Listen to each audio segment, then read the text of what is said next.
Forgive the delay.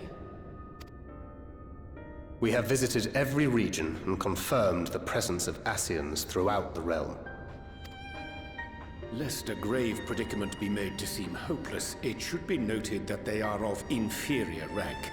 The black-masked minions who answer to the red. Yes, a gaggle of schemers attempting to exploit recent events to sow the seeds of petty conflict.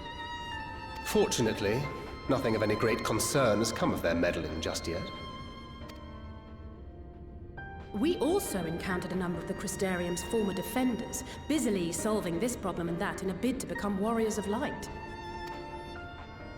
Their zeal is to be applauded. 'Tis but a pity I cannot encourage them on their course. Not knowing Elidibus set them upon it, no. Both the troubles to be solved and the villains to be vanquished are his doing too, like as not. And so, with apologies to the aspiring warriors of light, I believe it best that we deal with the Ascians quickly and quietly. I quite agree. But tell us, what news from the source? How fare our bodies?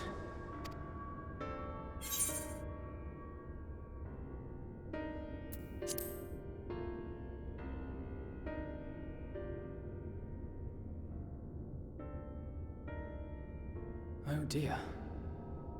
Then we must redouble our efforts. Not that we've ever stinted in that regard. This would seem an appropriate moment to ask about the spirit vessel. Tell me you've made some progress. We have, as it happens. One moment.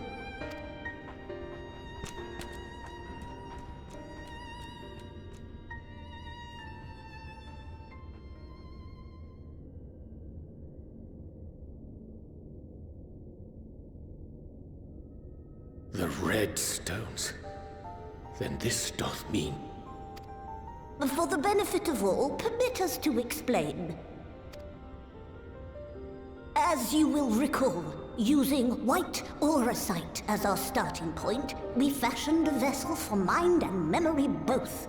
Yet, though it served this purpose admirably, the process of imbuing it with one's complete essence proved a somewhat thornier proposition. Simply put, the memory would not accompany the mind. And so, we looked to the Allegan's mastery of memory transference for a solution.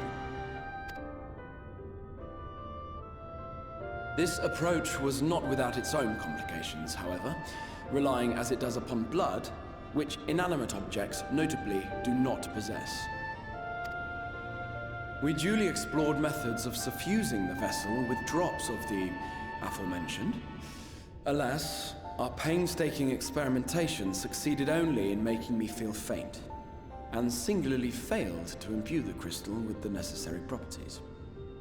It was then that an idea occurred to me, namely that we might fuse the vessel not with normal blood, but with my crystallized essence.